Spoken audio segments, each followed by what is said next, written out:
Kelvin, can you mute that mindful call? of how we do relationships because of the various challenges that we have, and we really want to make a difference. In order to make a difference, sometimes you have to be very. You send Kelvin. Kelvin, can you hear us? Sometimes in being selective. So I think we're live on Facebook now. I know I'm talking a lot, but yeah. Here we go. I'm Al McFarlane, and welcome to the monthly meeting of the Hawthorne Neighborhood Council.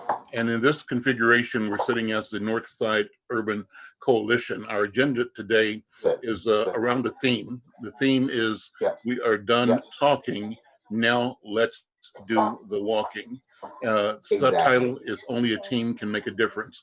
This is a wonderful meeting. I'm Al McFarlane from Insight News, and pleased to be a partner, a member of. But you're good. You're in a good place. I mean, you're in a good place.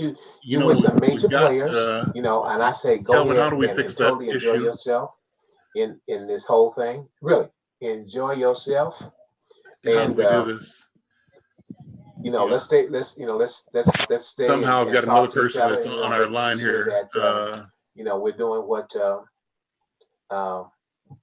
Let's see. What we need in order to make things happen. So, Al, this is Kathy Spann from Jordan Area Community Council. There is a separate conversation that's going on. Can that party hear us so that they can? I don't know if they can or not. And Kelvin, can you figure out how to mute that call? Maybe Harry, give Kelvin a call too on his phone and try to get him squared up there. So let's go ahead and begin. I'm Al McFarlane. I'm the editor of Insight News and a member of the Hawthorne Neighborhood or the Northside Urban Coalition. That's right. And thanks to all of you for being on board here. We want to go forth with this important meeting. The theme for today is we are done talking, now let's do the walking. Only a team can make the difference. I want to begin by asking for everyone who's on board to introduce themselves. Take 30 seconds for the introduction, your name and your organization. And if you want to spend just 10 seconds on why you're a part of this conversation, that would be awesome. So why don't we start with Dee Phillips. Dee, good morning. Hi, good morning. I'm Dee Phillips. I'm the chair of the Hawthorne Neighborhood Council. And this has kind of been something that I've wanted to work on for a while. So I'm glad that we're making progress here. Great, thank you, Dee. Let's go to Mary Whitney next. I wanted to say my name is Mary Whitney. I work for Paladin Career and Technical High School in Blaine, Minnesota. I'm also a licensed ordained minister, and I'm here because of really what happened in the room last week, and as well as we're done just talking. Thank you. Great. Bill Magnuson, good morning. Good morning, sir. My name is Bill Magnuson, Crime Prevention 4th Precinct. And I'm here because I think that if we can help reduce domestic violence, we can help reduce crime. And that's part of my job as crime prevention. Great. Thank you so much. Thank you for your service, Bill. Thanks to all of your colleagues who work hard and do wonderful work on behalf of community. Robert, how you doing, Robert? I'm good. Introduce yourself, please. Sure. I'm Sergeant Robert Greer. I'm an investigator with the Minneapolis Police Department Domestic Assault Unit, and I've been asked to join in just to kind of give some insight on how COVID-19 is affecting domestic violence in the city of Minneapolis. Super. Thank you so much. Again, thank you for your service. We appreciate your being here and your leadership. Kirsten Anderson, good morning. How are you? Good morning. I'm well. I am Kirsten Anderson, and I'm the Regional Prevention Coordinator for the metro area. I provide free technical assistance to coalitions that focus on youth substance misuse prevention. So I'm here because my job and here to support you in all of the good work you're doing. Thank you so much. Andrew? Good morning, everyone. I am Andrew Bornhoft. I am the housing coordinator for the Hawthorne Neighborhood Council, but I do obviously a lot more than that, with Diana and I just being the only two people at Hawthorne. I'm very excited for this coalition to continue, even though we are all separate, just because We know that the issues surrounding drugs and alcohol and substance abuse don't end just because we have a new virus in our community. So it's good to see the work is continuing. Thank you all for being here. Great. Sergeant D. Daitan Dubuc. Good morning, everyone. My name is Dayton Dubuc. I am a sergeant with the Minneapolis Police Department in charge of the community engagement team and the conduct on licensed premise. Prior to starting with the community engagement team, I was in charge of the training for the procedural justice unit for 2 years. And I'm very excited to be here. I was invited by Diana Hawkins to talk about a new initiative, a pilot project that we started about a month ago in the Jordan and Hawthorne neighborhood called the Violence Reduction Initiative. So that's what I'll be talking about a little bit later. Super. Harry Colbert. Hey, Harry, how you doing, man? How are you doing? I'm Harry Colbert Jr., and I am the new editor-in-chief over at North News. And I appreciate the invite from my former boss and still mentor, Mr. Al McFarlane. Well, you're going to be doing great work for North News, great work for our community. You're also, like me, a resident of North Minneapolis. We love our neighborhood, and we believe great things can happen here, and that's why we're at the table. Jake Ackervik, good morning. Good morning, sir. Jake Ackervik with HUD, U.S. Department of Housing and Urban Development. My primary role is the federal liaison to the North Minneapolis Promise Zone Initiative. Hint, hint, hint. I'm pointing at it right there. It's our Facebook page. So we got that thing rolling. We're trying to update that daily with resources and information, federal grants, other grants, and stuff like that around economic recovery and related. So feel free to check that out. And as always, I know Diana isn't here. I'm assuming she's on today. She'll be here later. She had another, okay. Yeah, she'll be here. Sounds great. So yeah, I'm always happy to help, especially when connecting with federal funding opportunities. So happy to be here as usual. Super. Then two more people. Cece Rude is here. Cece, how are you? And thank you for being here. Hi, good morning. Can you guys hear me? Yes. Okay, good morning. I'm having a little bit of computer difficulties, so I can't get my video to work. But so I am the community navigator with the Minneapolis Police Department, focusing on domestic violence and sexual assault. And my passion is assisting domestic violence victims and getting them connected to resources within Minneapolis. And so I've been with the department for about 2 years now. So I'm happy to be here. And Kathy Span, Kathy, are you there still? Kathy was on a minute ago because she talked about I don't know if you're there, Kathy, but if you're there, why don't you introduce yourself? Is she on the phone? Because there's a phone call muted. I was just going to say. That could be it. That could be it. So then Davion is on. Davion is a reporter for Insight News. He'll be monitoring the conversation, writing the story that will appear in Insight News about this presentation today. And Kelvin is the guy that's engineering the program. So thanks to Kelvin. We hope that other people will join us. But let me just remind you that this is a wonderful opportunity for us to use technology to broaden our reach, to expand our scope, to connect and engage more people locally and broadly around the issues we're concerned about in neighborhood. As new people come into the program, we'll introduce them. As a rule now, we'll ask people to, unless you're speaking, mute your microphone so we have more bandwidth for the community. And then when you want to talk, just give me a high sign or a thumbs up or a wave, and I'll acknowledge you during the course of the conversation. I see Alexis is here. Alexis, how you doing, man? We were just doing introductions, so give me a 20-second introduction to you. Thank you, Al. I appreciate it. I hope you're doing well in this time of unprecedented feelings and hardship. But nonetheless, I wanted to say I'm Alexis Penny. I live in the Jordan neighborhood. I'm the treasurer of Jordan Area Community Council, and I also wear many hats. But today, I just wanted to be a sympathetic supporter and listener, and wanted to figure out how I could help be a part of the community's efforts during this time. So let me just share the agenda for this program today, and I'll ask you to nod your approval. We want to, on the agenda that you might have received earlier, was a note about a vaping grant update. I'm going to address that in a quick second.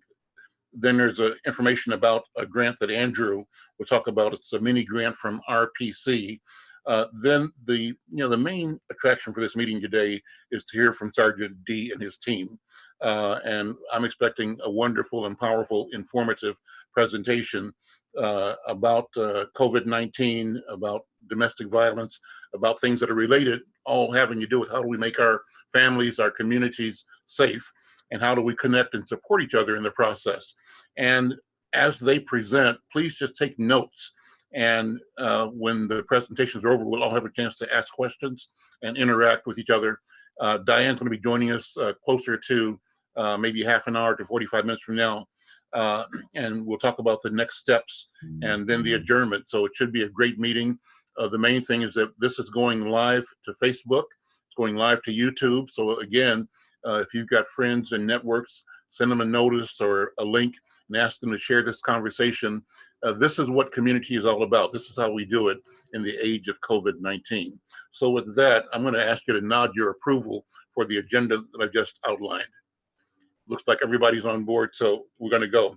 The vaping grant update, the city has on hold due to COVID-19. We'll hear more about that in future meetings. Then I'm going to ask Andrew to talk about the mini grant from RPC. Andrew? Yep. Sorry, just unmuting myself there. Thanks, Al. Yeah, so this is a grant that it's a 7-county metro area grant. It's $1,000. It's something that Kirsten brought to Diana and my attention. And it's something I'm working on right now and it's actually due today. But we kind of brainstormed a few ideas. What could we do with $1,000 to engage youth around our mission of prevention, and working with youth who are affected by drugs and alcohol abuse. And the thing that came to my mind right away, especially in this time, we're seeing more and more adult coloring books, right? So we're seeing more and more of that come out, and we're seeing more research showing that coloring, or just that act of filling in lines, right, filling in blank space, serves as an anxiety reducer and serves actually as, at least temporarily, a way of reducing stress. And we know a lot of our youth are in housing situations or school situations where being a part of where they just can't escape stress. And so creating with our community and community artists a book that engages them, that not only just provides them with an opportunity to relieve some stress, to just burn off some steam by coloring, but engages them with our mission as well. So I've talked to a couple artists about this. I actually live next door to an artist who just designed a book for First Avenue. You may have heard about that. She knows other artists who have done something similar. And actually there's a book, this is Color Selma, Alabama. So it's a coloring book that is just spaces. I'm gonna see if I can get this whole thing in the screen here. That from Selma, right? So you've got, you've got restaurants, you've got churches. Of course, the bridge is in here. Let me see if I can find, yep, so there. So what they did was they created this book that celebrates this community, but also gives an opportunity for, just art, right? Just brain interaction that doesn't require movement or anything. It doesn't require more than markers or colored pencils. And then what they also do is they have on opposing pages this hashtag. So it's a way for people as they're coloring in this book to engage with the community, to share their work. And so we would do something similar where they would share it through social media. We would have our information there for them to engage with us, with Northside Urban Coalition, with Hawthorne. And then, the concept is our drawings that we have in there are safe spaces in our community for our community members and for our youth. So whether that be schools, whether that be the Urban League, whether that be media, whoever, Hawthorne Neighborhood Council, and then information on how to get in contact with those places. Again, all surrounding drug and alcohol and addiction and abuse of those items. So it would be, we would, after getting the grant, it's completed by October. And Kirsten, if I'm misstating any of this, let me know. But I've already talked to a few people who know how we can get these books, roughly $2 a book to get these printed and published. We would want to pay artists. So, maybe a few $100s to pay the artists, because we're not going to ask anyone to create art and not compensate them for it. And then the plan would be to distribute these through community events, if those ever come back, but also through schools, maybe through the police department would be great, something that you can hand out to youth in the community if you see them on the street. Churches, just a lot of different ways we can interact, even at a time now when we're all kind of stuck indoors. And again, being stuck indoors, you know, mom and dad aren't going to let you bounce the basketball around and break things, right? So I want to give them something that's active, but also something that is doable at this time, or really any time as well. So that's that. Any questions from anyone? Thank you for the report. I have a couple of questions that go to you, Andrew, or perhaps to Dee Phillips. I'm glad you talked about the grant. I had a couple of guests on a program 2 days ago that talked about how important it is for even community nonprofits and businesses in our community to apply for PPP funding, which is COVID support for businesses and organizations, and also other funding. So I don't know if any of the neighborhood organizations that are part of the coalition have thought about or taken the opportunity to, but I just want to encourage people to make sure that our neighborhood organizations, community-based businesses, all do apply for the payroll protection, I think it's program, PPP funding. And there's also other funding like, I think it's called, I can't remember the initials now, but there's low interest loans, and some of it turns to grants if you keep people on payroll. I think there's LISC comes in now too. LISC is doing grants. Yeah, and Neon, Northside. So the message here is that we should all make sure we ask everybody we know that is an entrepreneur, that is a small business owner, that runs an agency in the community, a church, to make sure that they have examined whether they are eligible for the funding, because we should not leave that funding on the table. We're providing jobs, keeping people employed, and we're providing great services, and we're doing business. So that's kind of a sidebar to all of us there. Then I want to thank you again, Andrew, for that report. Any other questions for Andrew on that right now? Sorry, one just quick business note. Harry, it looks like I'm getting a couple messages from people that need to be let into the meeting. I just want to make sure that they're getting into the meeting if they need to. Okay, yeah. So I'm gonna reach out to Kelvin to see if he can facilitate Okay, that. Thank you. Sorry. And then, This is Cece. I'm trying to get in on my cell phone to try to get video. So I don't know if there's a number coming in that's 612-443-4289. I think it was coming in. Let's see. Okay, that would be no. There's 612-760-0701. That's not you. No, I'll try calling again. Okay, all right then. And then Kelvin, you're monitoring if you can, sort of clear people to come in if they're there. Let me just double check on the messages on the side. There's a chat on the side,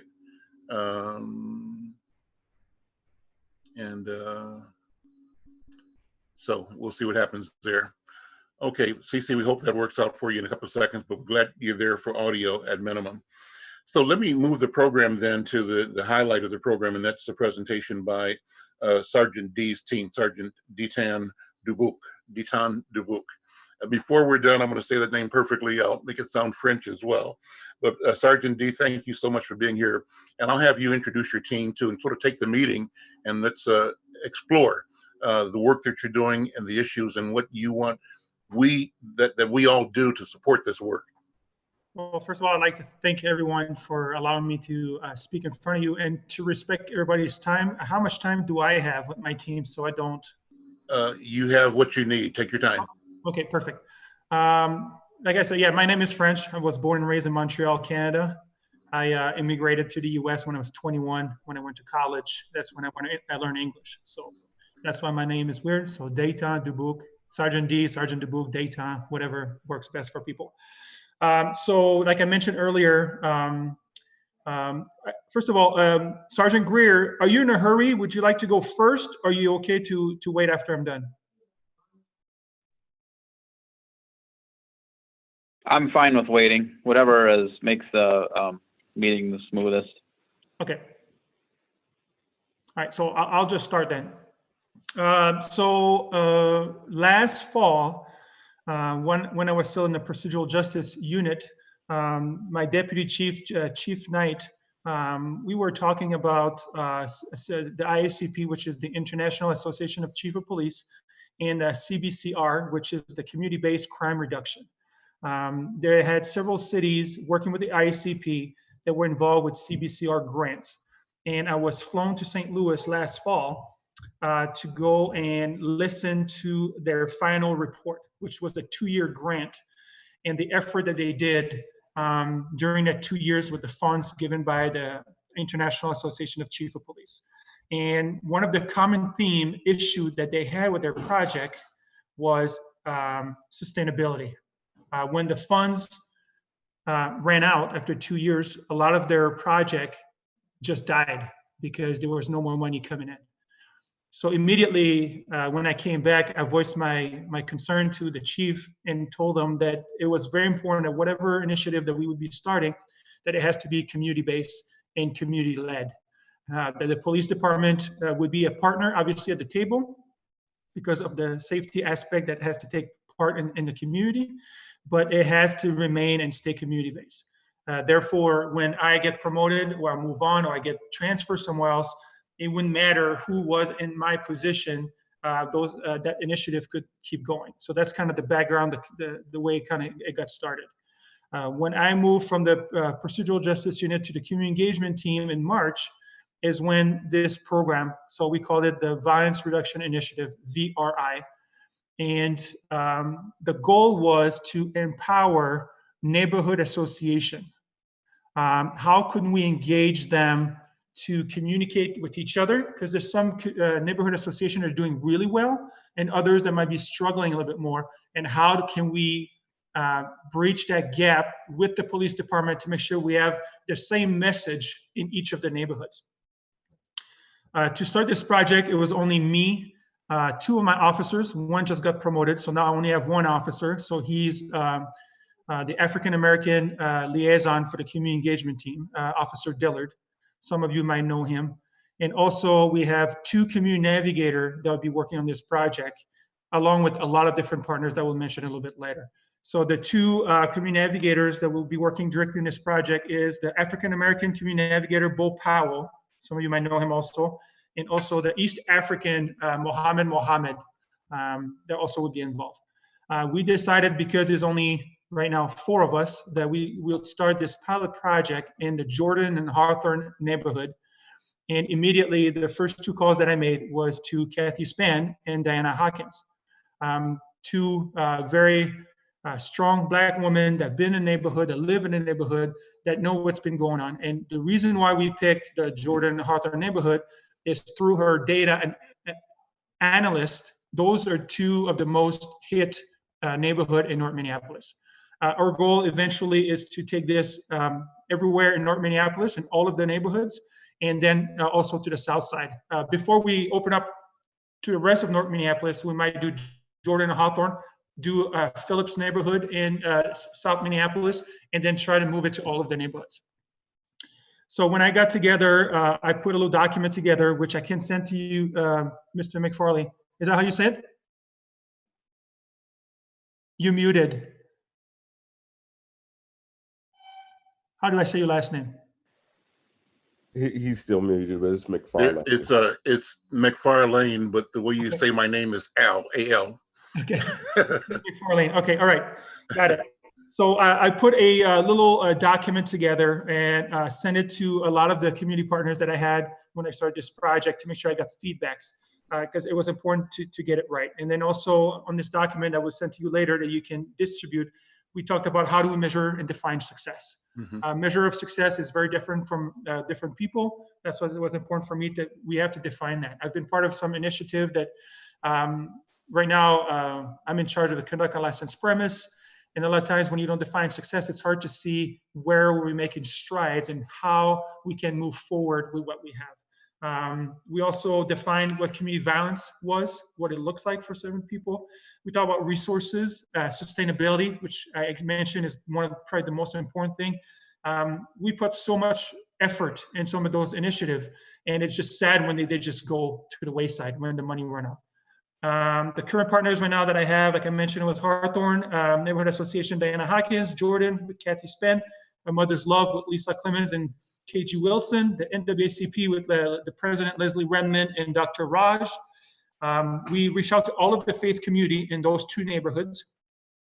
So we have included Reverend McAfee, Pastor Yates, Reverend Hunter, Pastor Hume, and also Reverend Avila. We have crime prevention specialist Bill Magnuson, because he's the crime prevention specialist for that area. But we will also include all of the other crime prevention specialists, because it's important. As soon as people are going to hear what we're doing here in the Jordan Hawthorne neighborhood, they're all going to want to kind of be part of it. So that thing is important, so they can give talking points to them that it's coming. But for right now, we only have the capacity to work with the Jordan Hawthorne neighborhood. We'll have a community navigator, obviously, with Glenn Bird, and then right now we have CC Rood, but I mentioned Bull Powell and Mohammed. We'll have a physician, school counselors, Hennepin County Probation, Ricardo Solomon. They have an amazing project right now where what they're doing is, we all know that when young men turn 18, yes, they consider adults, but it takes up to until they're 24, 25 years old before the frontal cortex is fully formed. So what they're doing a new pilot project, so where 18 to 21 would still be handled as if they're still juveniles. So great opportunity right now for them to come in and join our program, and how they can help us out to make sure that we're not a pipeline to the jail, and how do we handle probation in a different way and have supportive services around it, surrounding probation and parole. So they're successful, and Minnesota is one of the state where have the most people on parole and probation. So we're trying to address some of those disparities. We have the Hennepin County Sheriff is on board, Domestic Violence Advocate, Restoring Justice, IACP, the Vikings, the Children's Home Society, the ACLU, the MPD Police Chaplains, Crime Victim Services, and also OVP that we're in discussion right now. I've had several conversations with Julian Learson and Jen White from the mayor's office. So it's really a multi-agency. And I know this is the thing, there's great work happening all around the city. Sometimes I don't even know some of those initiatives, and maybe some of you may not even know what's going on. And I think it's why it's so important for everybody to be aware of what we're working on. So if they have something that they believe would be helpful for this initiative, that's what we're going to try to do. We're not going to try to reinvent the wheel. I don't think that I know everything. Like I said before, it has to be community-led. And obviously the police will be part of it. There's a grant coming up at the end of the month by the IACP. What we identified with Kathy Spen, Diana Hawkins, are the top 3 issues that they felt were very important in those 2 neighborhoods were domestic violence, vicarious trauma, and gang violence.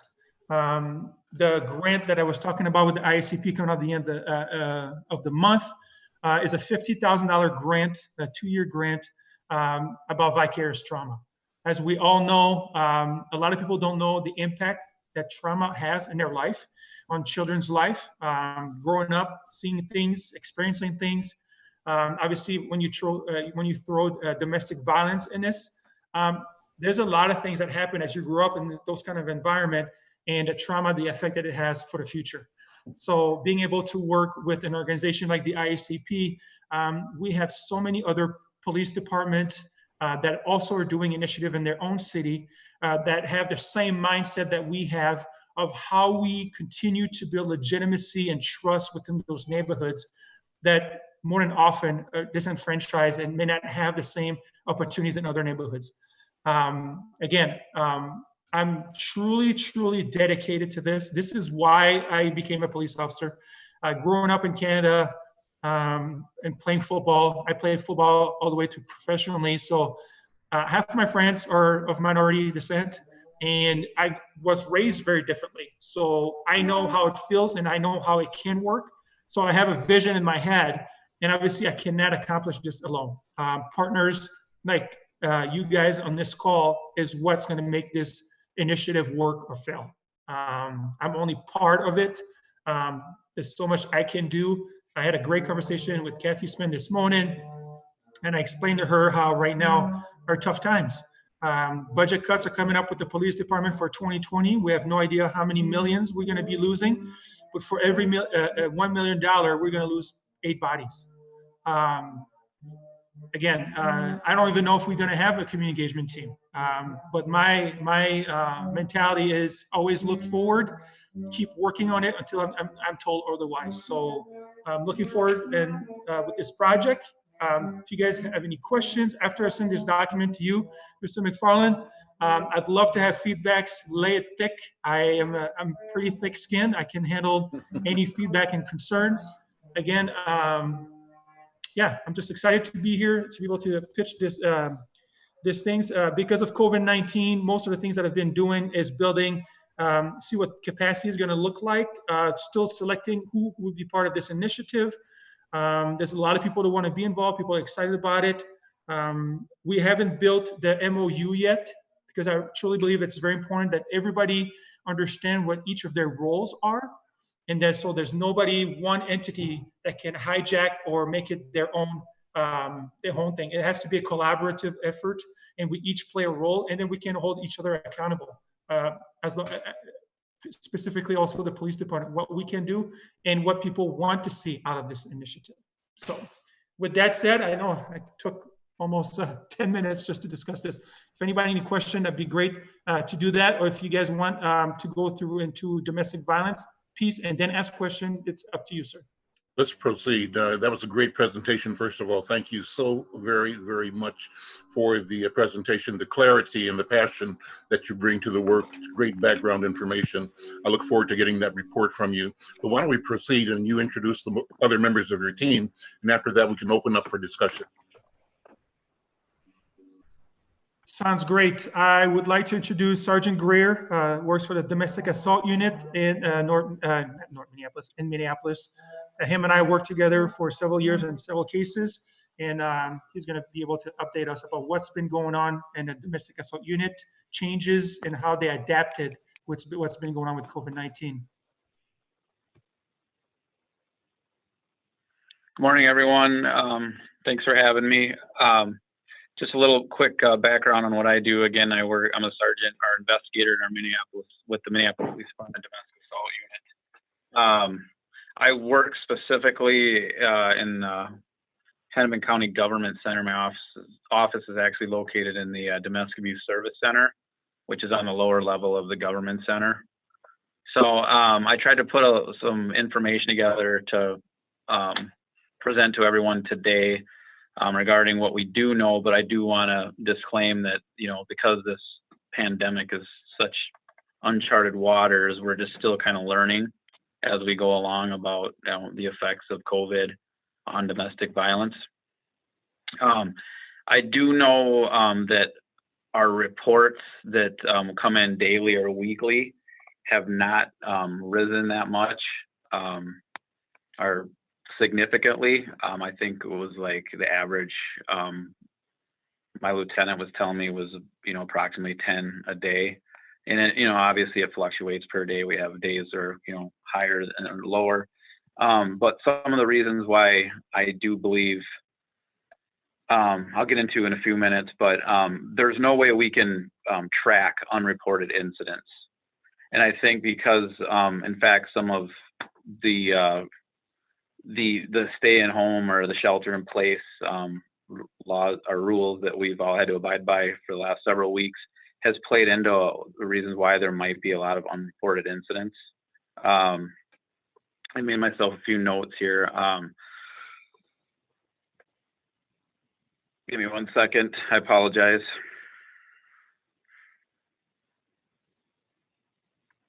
So what we do know from some of the victims specifically that have told advocacy here at the service center is because of the isolation, they've had fewer opportunities to disclose abuse. So when nobody's working remotely, everybody's in the house. It's harder. There's kids aren't going to school, mom's not going to work, nobody's going to church. Doctor's appointments are all via online Skype or whatever. So it's there's way less opportunities for the victims of domestic violence to disclose the abuse. Because of a lot of the offenders are very good at controlling, manipulating, isolating the victims.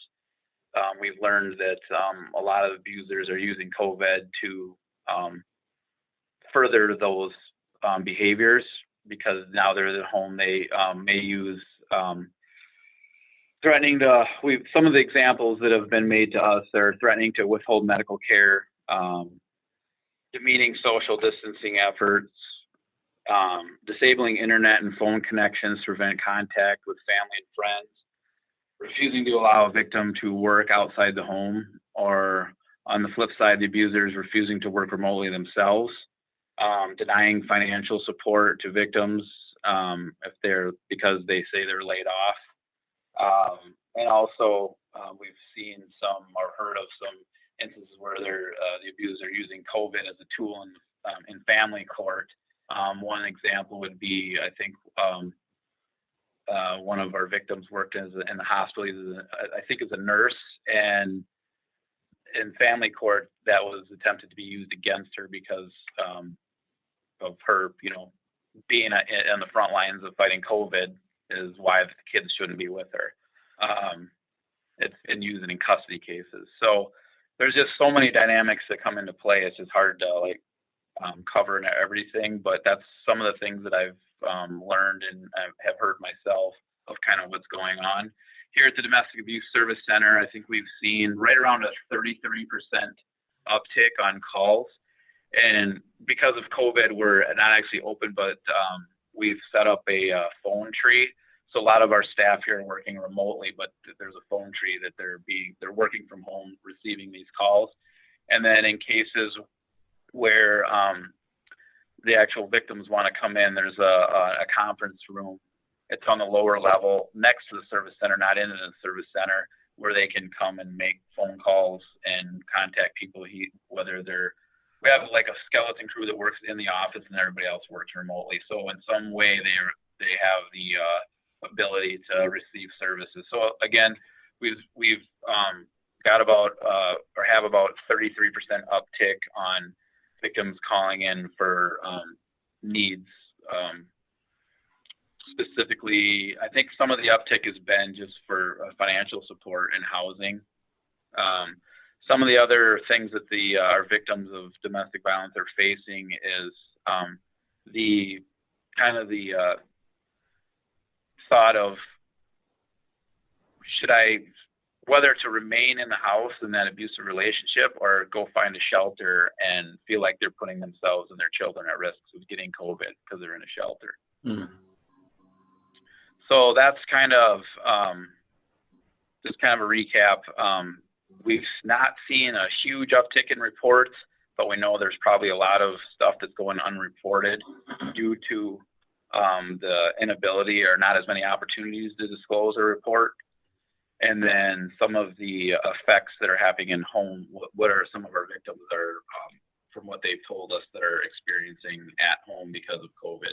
COVID being used as a way to further isolate, control, manipulate the entire situation, family situation. Okay. Before we go on, Mary Whitney said she had a question.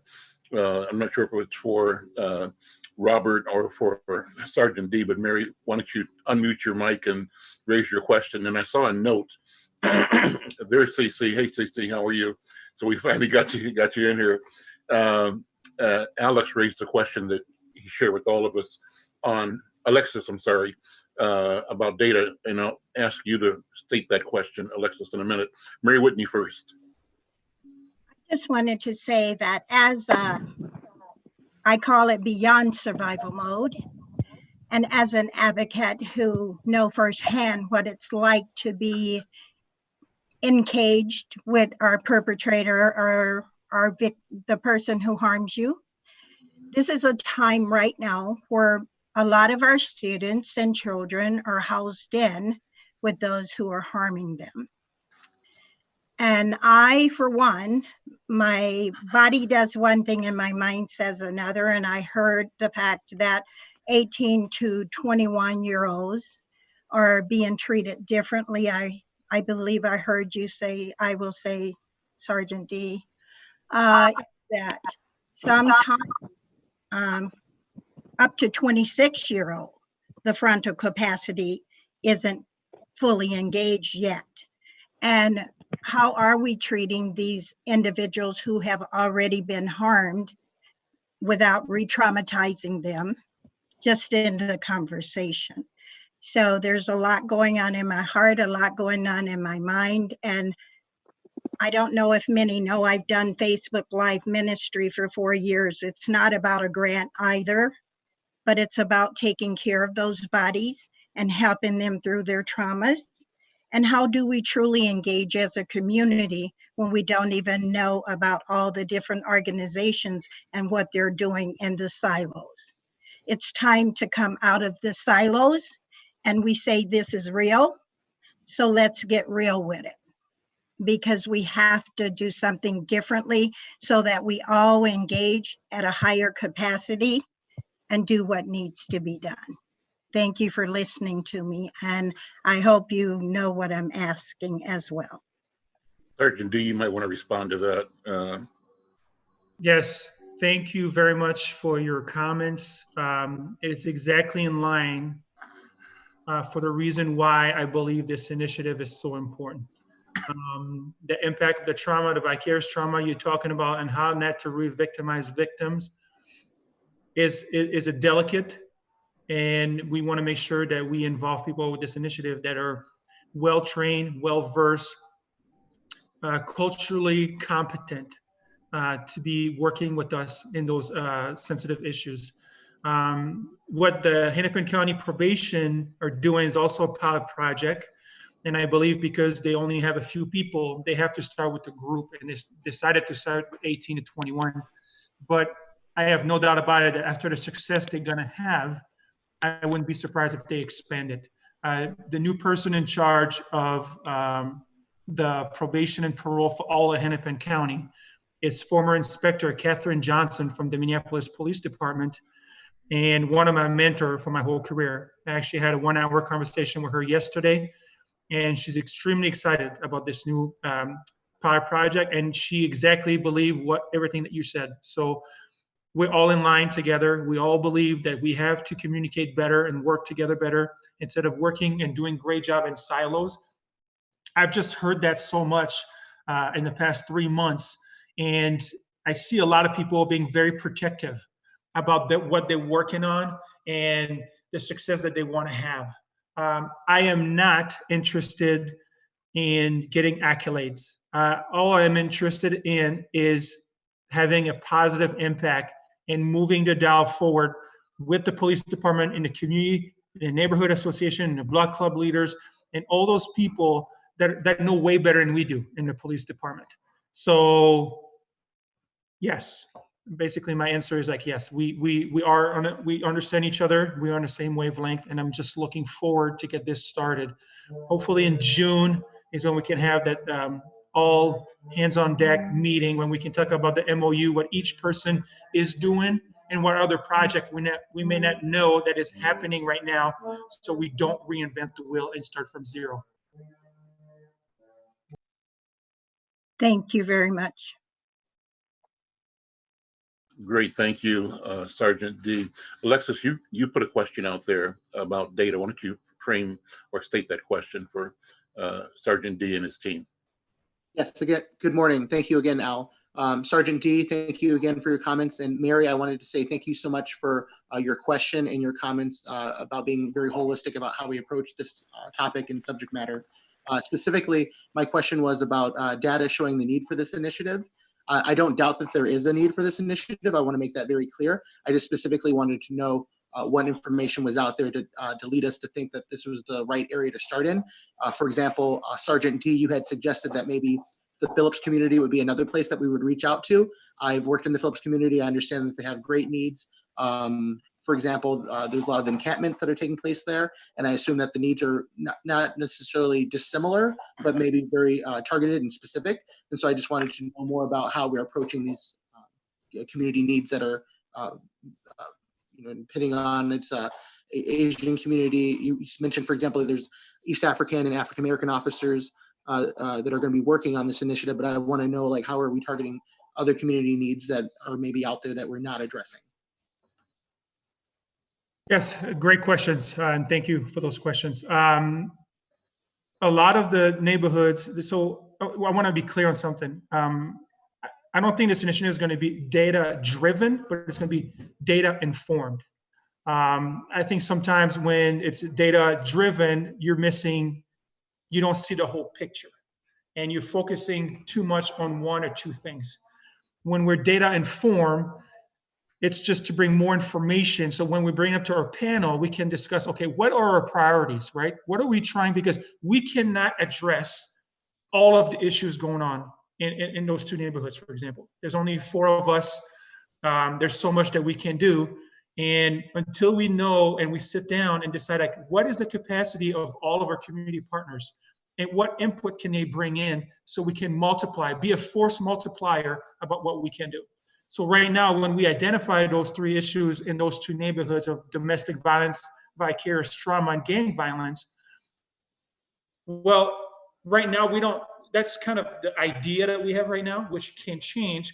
But if we do get that grant and we have the support of the IACP and the rest of the country of some of the efforts that they're doing, it might give us like a little path, a little map of where we can start working on to immediately have an impact.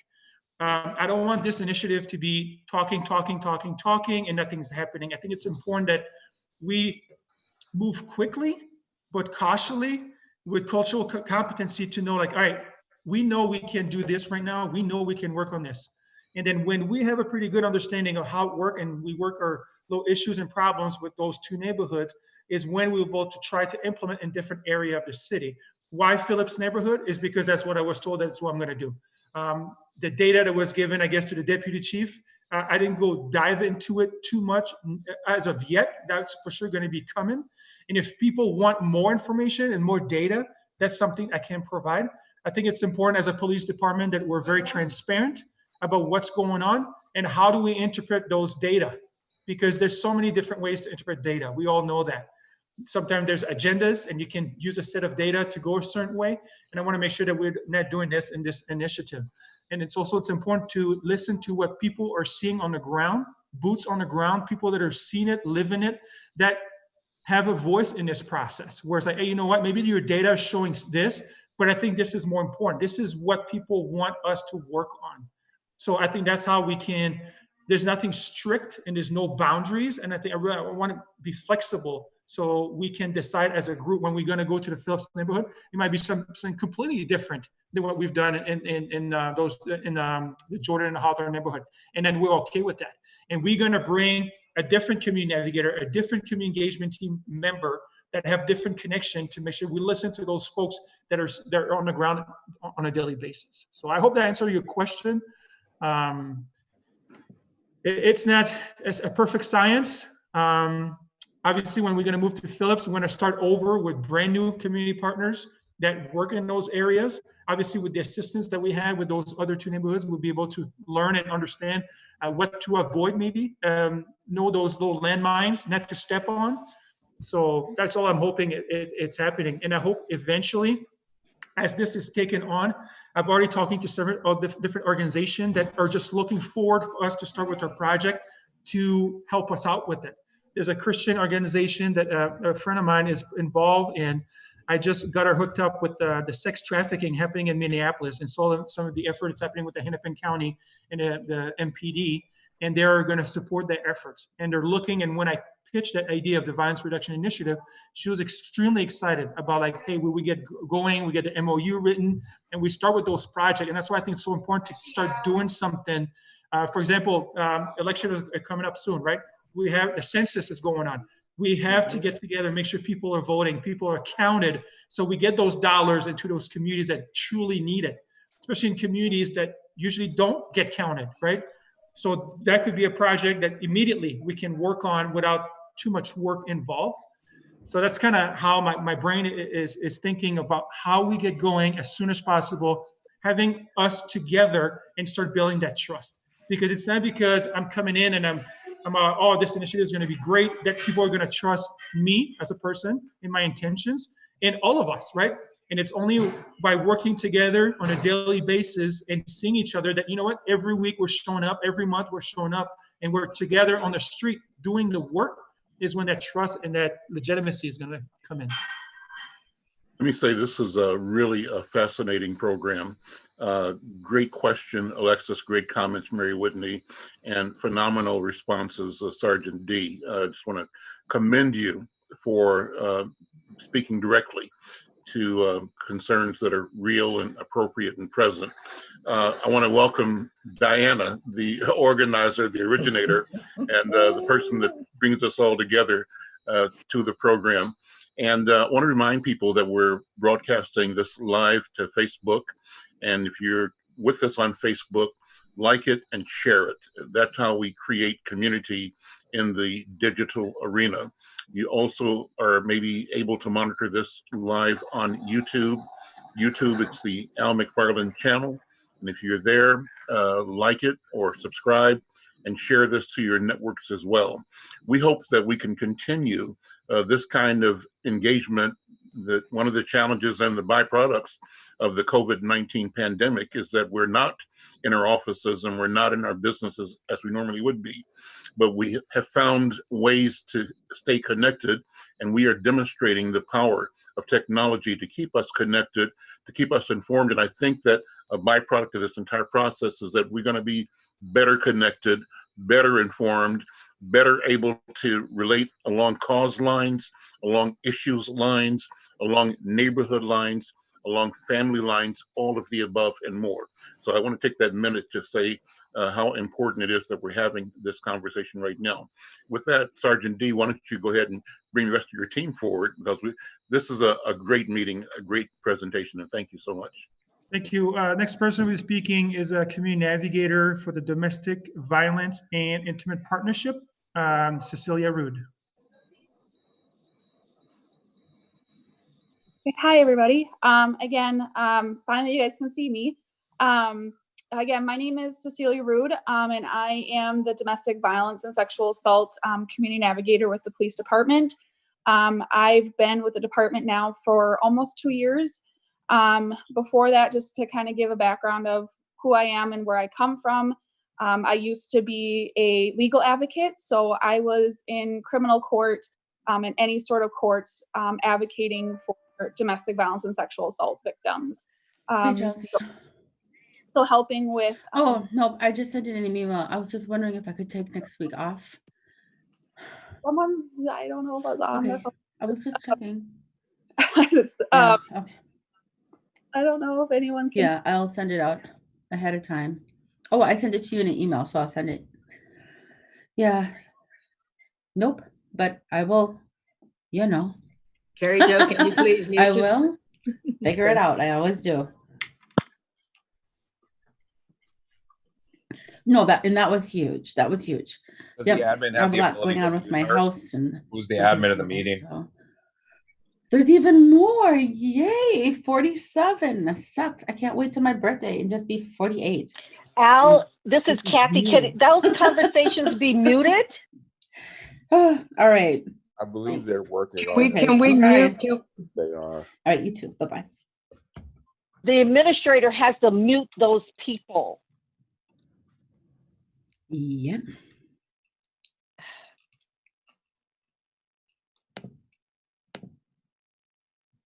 Okay, I think we're good now.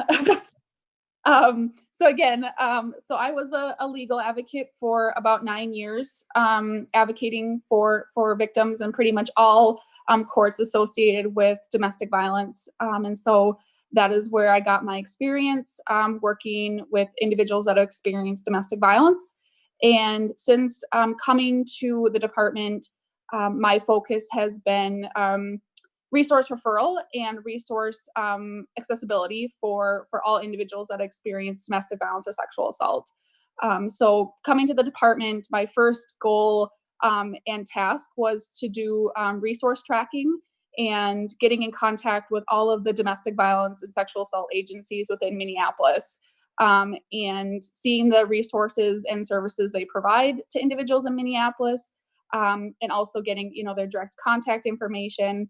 And, we talked about, you guys briefly talked about working as a group and not kind of fighting against each other. And that is one of my main focuses with being the navigator for domestic violence with Minneapolis, is trying to connect these domestic violence agencies to start working together and not fighting against each other and fighting for clients and fighting for money, because we're really acting as a disservice in that sense. And so really connecting with these agencies, seeing where the gaps lie and seeing how we can work as a team to better assist individuals with domestic violence.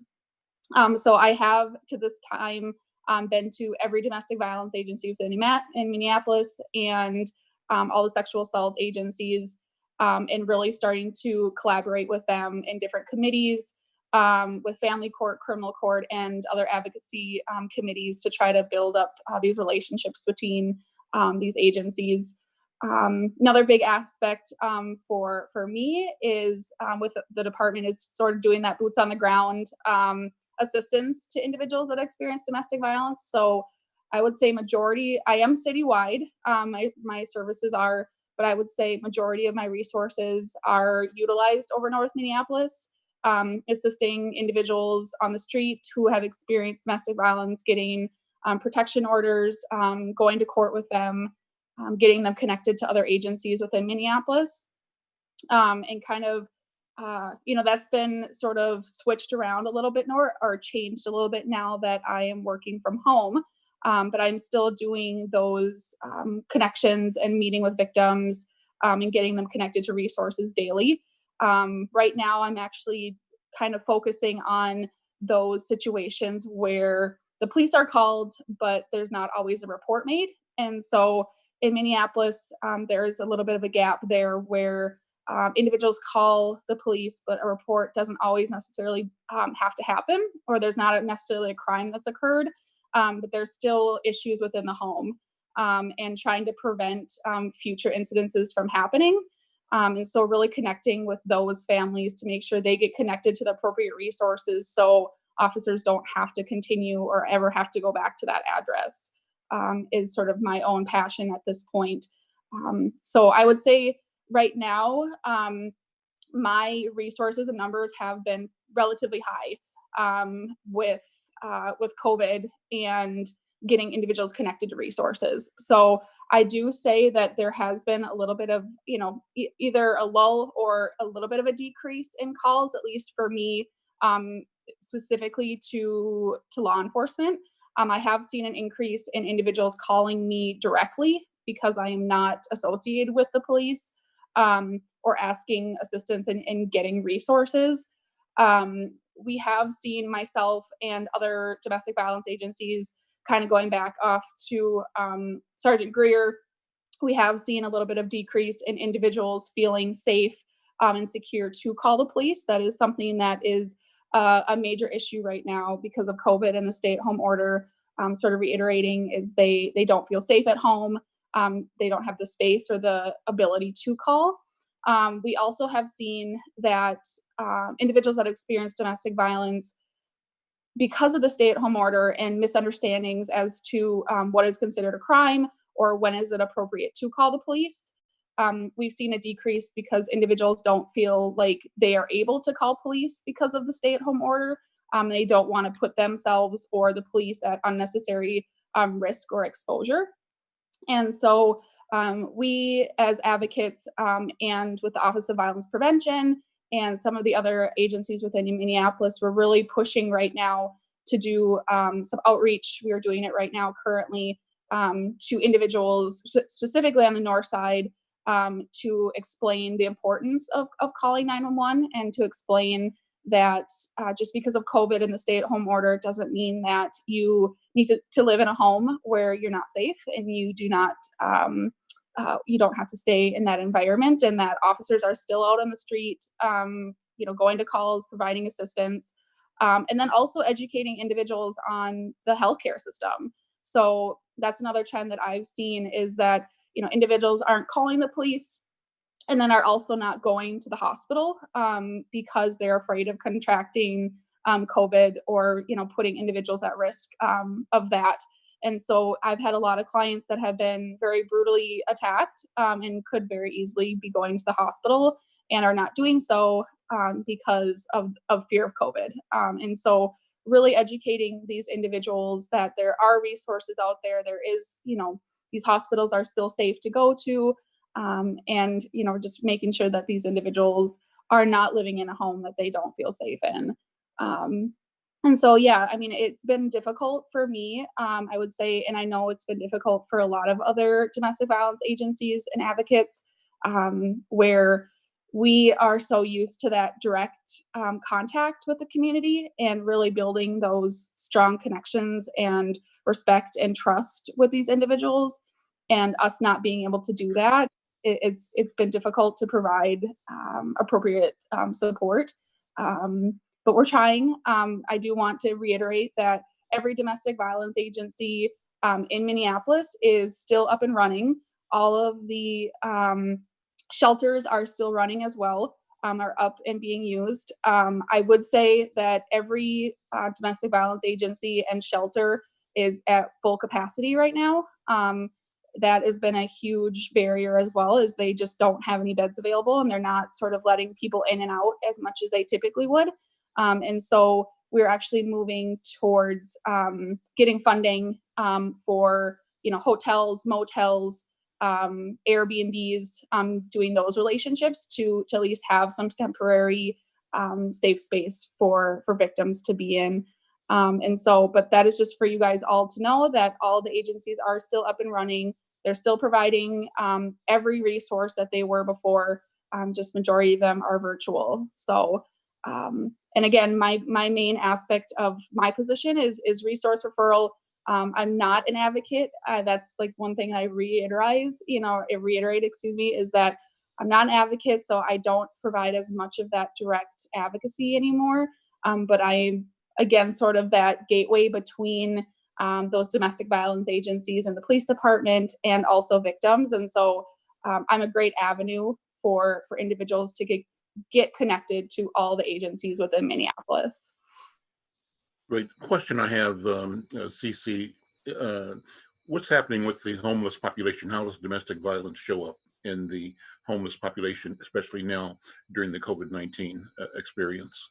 Yeah, I mean, unfortunately, domestic violence is a major issue for the homeless. It's also one of the leading causes of homelessness for women and women of color.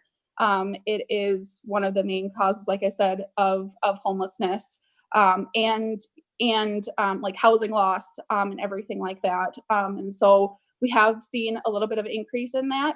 Luckily, a lot of our we've been working with a lot of our different agencies to help provide education to like landlords and other agencies that are doing evictions or making these threats of kicking individuals out because of police calls and everything like that, to really advise these individuals that it's not safe to be kicking these people out at this time.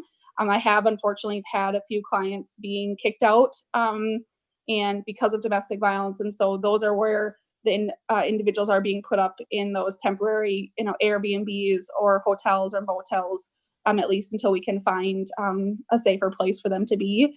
But unfortunately, it is a scary situation, especially, and it's also a scary situation for abusers. And a lot of times abusers are victims as well. It can kind of go back and forth.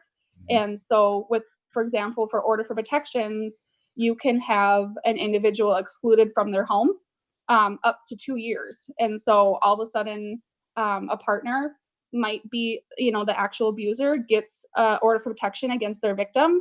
And all of a sudden they're now excluded from their home for 2 years and they have nowhere else to go.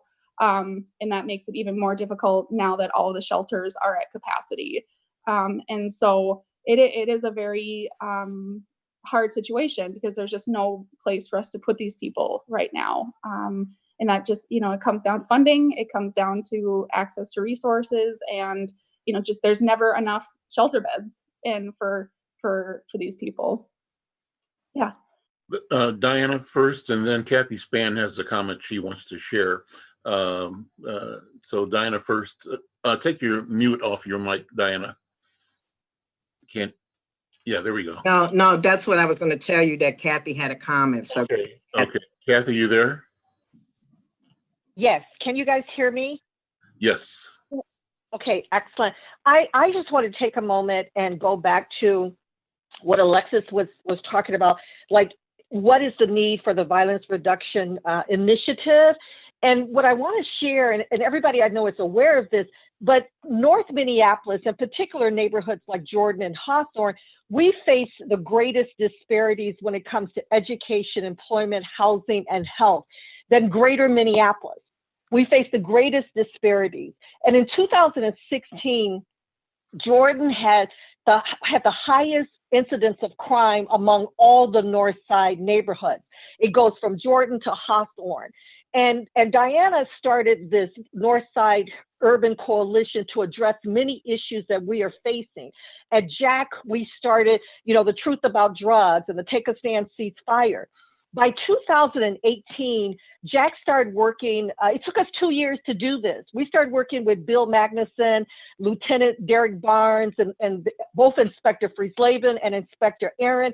And we started really looking at how do we address gun violence, gang violence, and just incidents of crime. And what happened by the fall of 2018, crime in Jordan had decreased by 24.8%. Technology, Facebook, and YouTube. So I invite people that are connected with us via Facebook to like this conversation and to share it, to do watch parties either now or when it's all over, capture it and share it again through a watch party.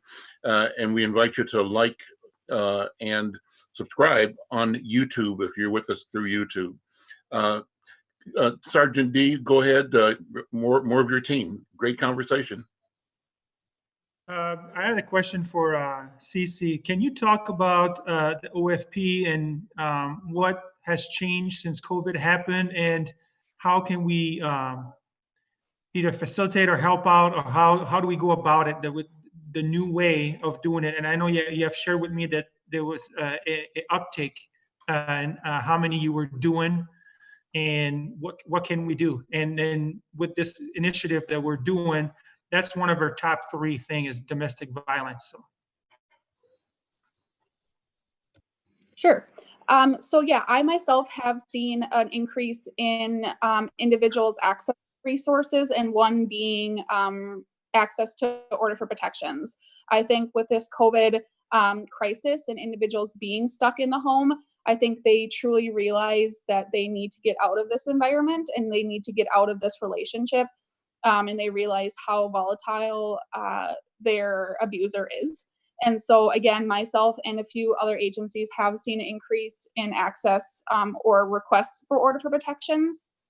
And so with that being said, myself, I have a relationship with DASC, the Domestic Abuse Service Center in the Government Center, that I file order for protections just like any of their advocates there. So I get a lot of referrals from street officers for individuals that, they call for police and they express they want to order for protection. Officers will refer them to me to file for an order of protection. Everything is done virtually. So I usually do it over the phone or FaceTime or Skype and file everything virtually. And they get everything sent to them electronically. Majority of the court hearings for order protections have been pushed out until like July or August. So majority of these clients don't have to worry about going to court right away. So I'm a wonderful resource for individuals that do want to order for protection. They provide immediate assistance, majority immediate protection with no contact, stay away orders. For individuals that don't understand what order of protection is, they do provide, it's as a resource for officers to enforce that keeps abusers away from their victims. It is considered an automatic arrest if those orders are to be violated. And so they do provide some great protection for the clients that we're serving. Along with myself, again, I'm all virtual. DASC, Domestic Abuse Service Center, is also still providing all the resources they were before, just like myself, filing everything virtually. So they do have a hotline right now that individuals can call to get order protection submitted. I can put that in the comments for everybody. I'd have to look it up. I don't know it offhand, but I will look that up and put that on there. And I'll definitely put my contact information on here as well.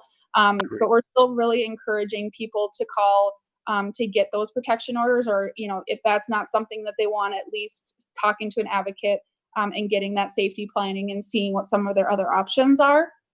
Especially right now during COVID. Order protections is a great tool. But a lot of us are doing some other creative ways to do safety planning. So this is one thing that you guys can reiterate to individuals that you might be working with, or individuals in your community that are experiencing domestic violence. Right now, one of the huge things that we're doing is using code words. So right now, again, like we're seeing individuals don't have the ability or don't feel safe to call the police. And so we're using code words so that individuals that are experiencing domestic violence can text either family members, their advocates, individuals that they trust, that when you send out this code word, you know automatically to call the police on that individual's behalf. And so it's very simple. A lot of ones I have it very clear and concise, but it's not domestic associated. So I'll say, for individuals to text me like their kids' names or just family or whatever they feel comfortable with. Whenever I know that individual texts me that code word, I know that they're being assaulted or that they're in fear of being assaulted. And so then I call the police on their behalf. And I know a lot of other domestic violence agencies and advocates are doing that same thing to really enforce that protection, especially right now when individuals don't feel safe to call on their own. So that's another tool for you guys to use.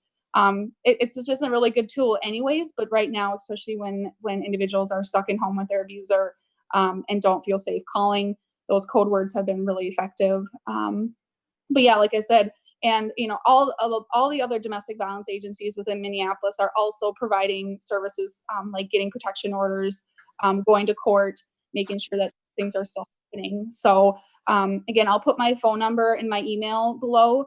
Also, I'll put DASC's information. But please don't hesitate to reach out to me if you guys have yourselves or have individuals that need referrals to any domestic violence agency within Minneapolis. Great. Sergeant D?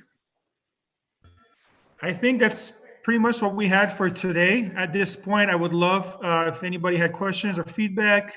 I put my information on the chat. I'd love, Mr. McFarlane, if I could have your information so we can follow up after this call. After hearing Ms. Kathy Span speak, I'm sure you guys can understand why I was determined to work with those two ladies, Diana Hawkins and Kathy Spans, or through warriors, community warriors, that I'm just so blessed and so happy to start working with them. And I know, I have no doubt about it, the future is very bright. Well, that's wonderful. Let me turn it over to Diana right now. Let me, first of all, though, thank you, Sergeant D, and your team for just the clarity and the conviction that you are demonstrating in pursuit of serving the community, serving our families, our children, and co-creating a future that is sustainable and beneficial, creating the community that we both deserve and desire. And so you probably don't hear it enough. So I'm going to say it again and again to you and Sergeant Robert and to CC. Thank you all so very, very much for what you're doing. So with that, first of all, any questions to any of the presenters so far? And if not, we're going to go to Diana to keep the conversation going. But questions first, Bill, anything that you want to throw out or jump in with? This is Jake from HUD. Can I ask? Yeah, sure, Jake. This might be a dumb question, and I hope it doesn't. I hope it. I'm trying. I'm kind of thinking it through as I'm listening to some of the things that people are saying. So anecdotally, it sounds like some crime and response numbers are down during the epidemic, and I want to understand why that is beyond the obvious reasons. Like, is the first part of what I'm saying accurate? Are the general numbers down? Sergeant D, maybe, do you know? Yes, so what we're seeing, violent crime in a lot of areas is down. A lot of times it's week to week is down, but yearly compared to last year is slightly up still. We believe that obviously with people staying home more, not reporting as much, those data are not telling the true story. Okay. And I truly believe that when coming Monday and when we move into phase 1 and phase 2 and phase 3, or whatever governors has in plan, we're going to see a huge uptick of a lot of different things, from domestic violence to crime. And that's why I think it's a perfect time for us to build that capacity and that force multiplier that I'm talking about. Because when the parks are closed, the basketball courts are closed, the YMCA is closed, everything is closed, what do we expect our kids to do? We have to find things for them to do. And this is the perfect time to come together and figure out the best solution to make sure that we don't lose kids to selling drugs, joining a gang, or any sort of those behaviors that are destructive. Because when we don't set boundaries and structure, it's just going to be chaos. So before Jake, you're gonna, where were you going with the question? Was that number one, or is there part two to that? Well, yeah, I mean, I guess part of that too is it's interesting, I guess, and maybe, I don't know if it's so much a question as just a thought, but in one of the meetings we had, and this might've been months ago, I remember there's an idea that got brought up, and I think part of it was social media ad targeting toward youth around some of these messages with substance abuse. And then there's a peripheral idea about, could you use, because you can literally target ads to like a very specific geographic area. And I think one of the ideas I pitched out there, just as an example, was, could you literally, like, if you have a hot spot for drug dealing, could you just literally put ideas right in that corner that will go to people's phones, whatever site they're on, and say like, hey, if you're dealing, get off the block, right? Just to try and scare them a little bit.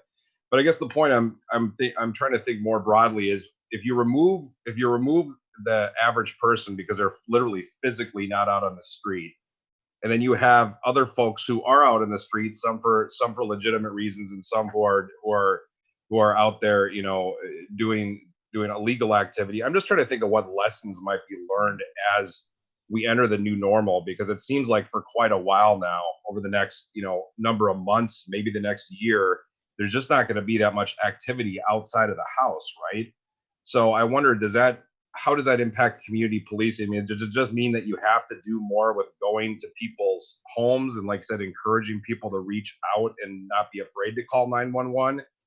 Because we're also hearing the same message with public health, right? Like, there's less cancer diagnoses right now. There's less people being treated at the ER for heart attacks because people are just afraid to communicate. And so circling this back, maybe, the idea that social media and some of these other things that can reach inside people's houses and inside people's devices, I'm just wondering, how do we utilize some more of the technology aspect to fill these gaps?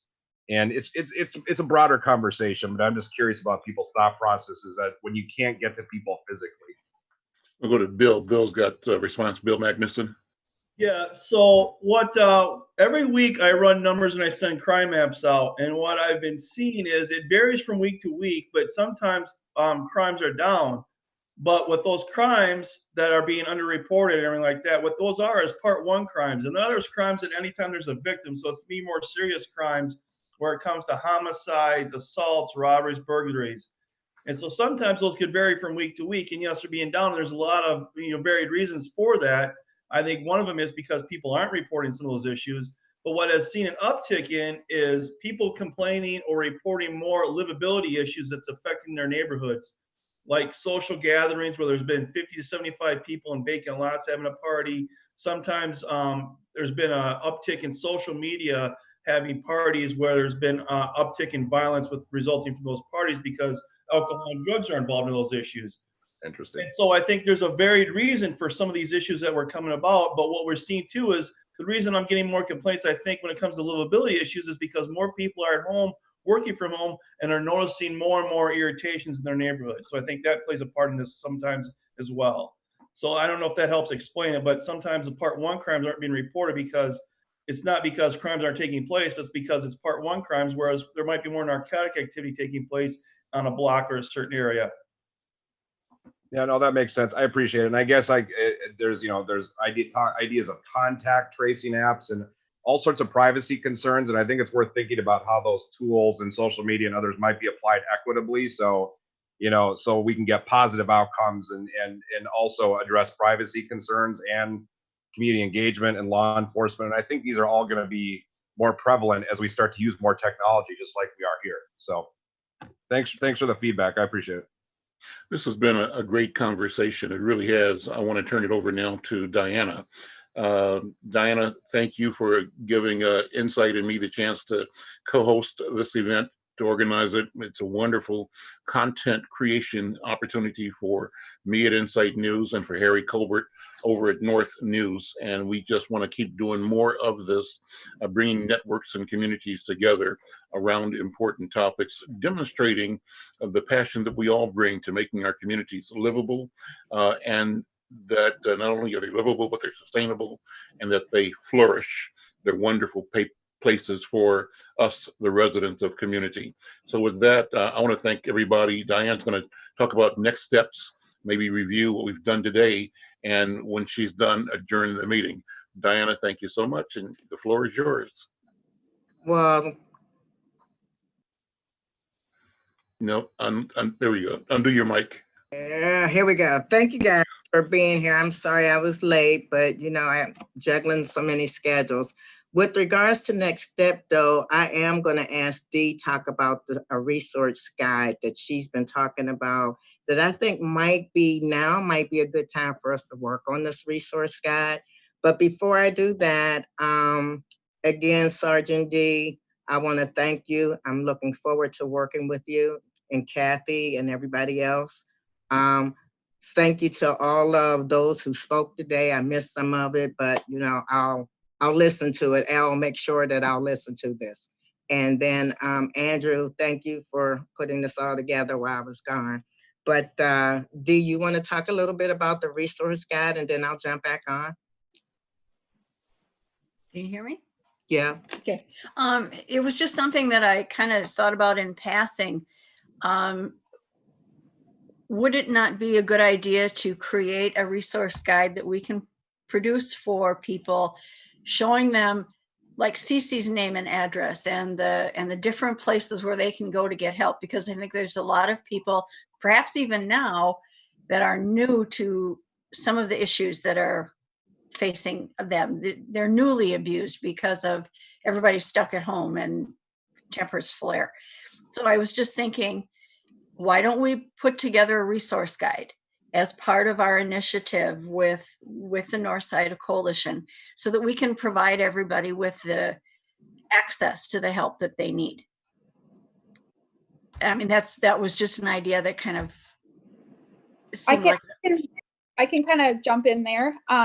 So I have already created a pretty extensive resource guide, at least for domestic violence, with all the agencies in Minneapolis, with their direct contact information and the resources that they provide.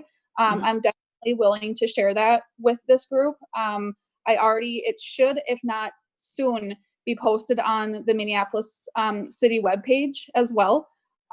So individuals do have access to that information.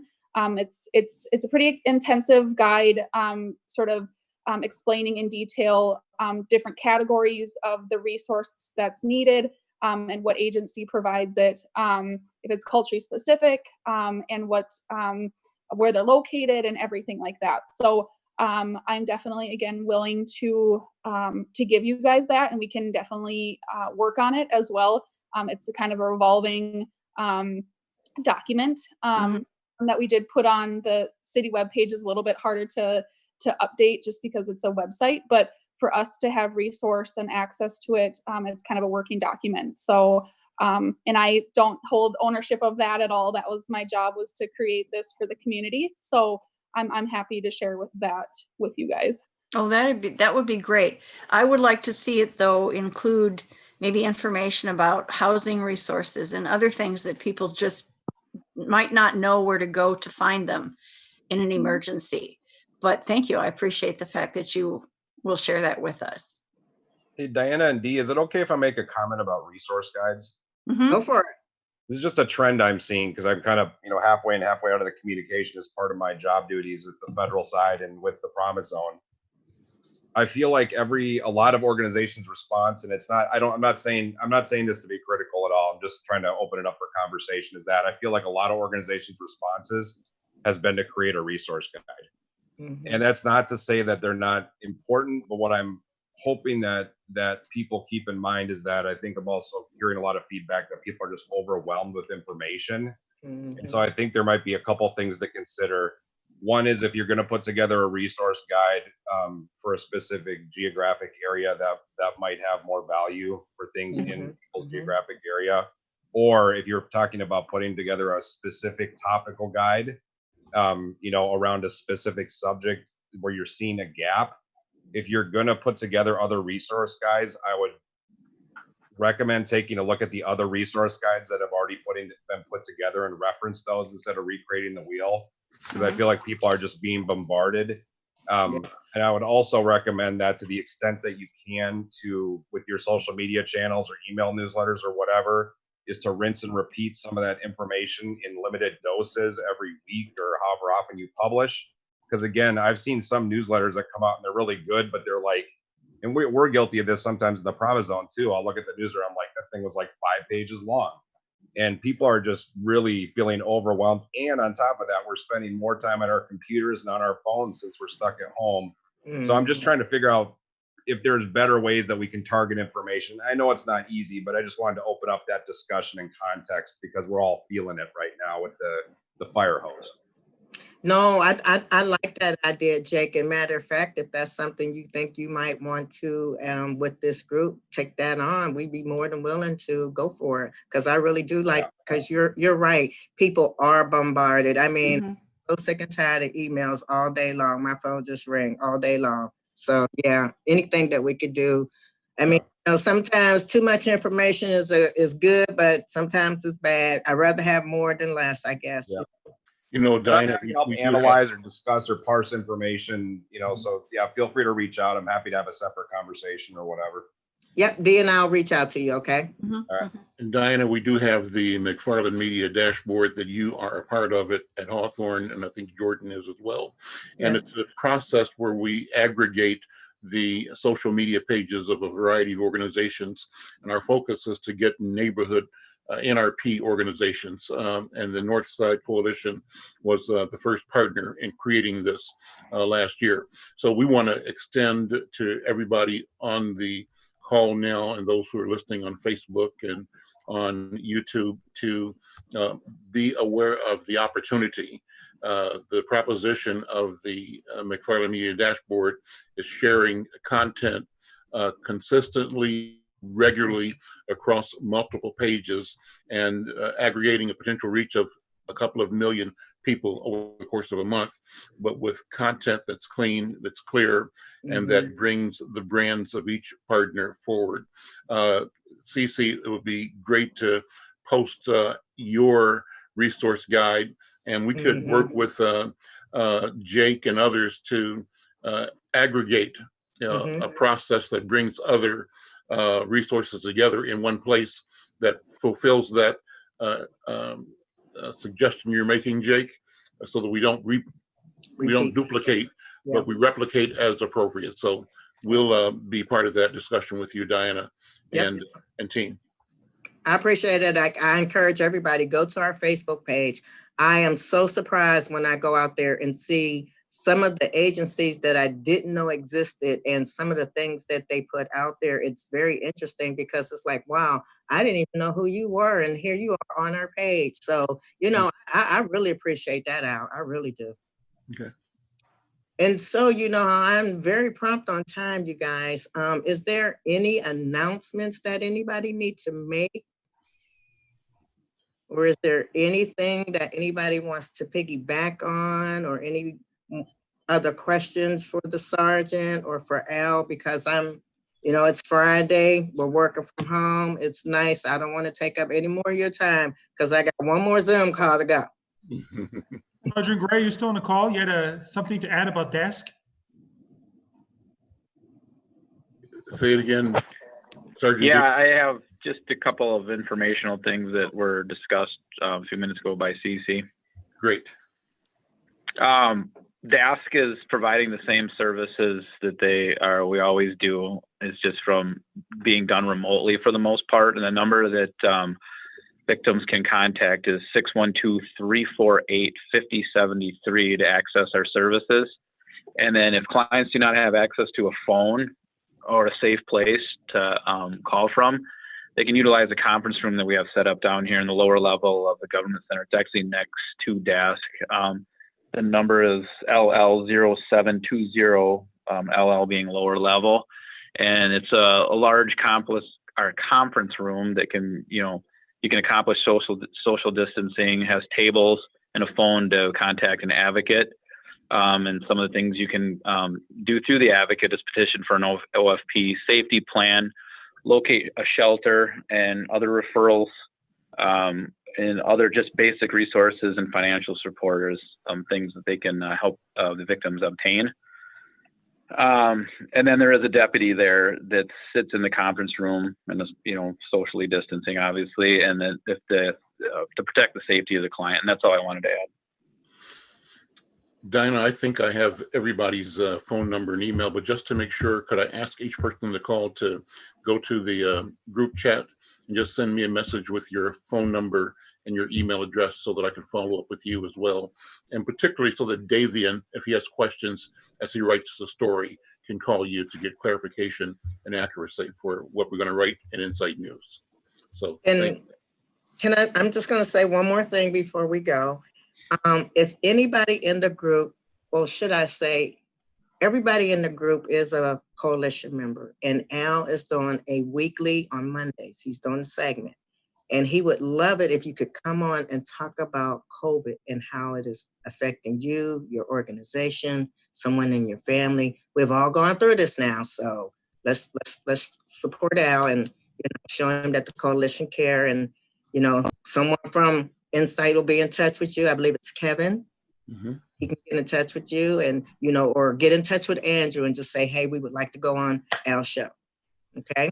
And particularly agencies, the department, I think the more we can bring people together for information, the better. Thank you. Yep. Okay. Something, D? Okay. Did anybody have anything else? Again, thank you all. Look for a email with regards to next month. I believe next month we will be not only talking about the COVID in some fashion, but we're also going to be talking about the trauma that our kids are experiencing by being home, and the fact that what they're going through was trying to do the schoolwork online. Okay, Ms. Carrie Jo, I will be giving you a call.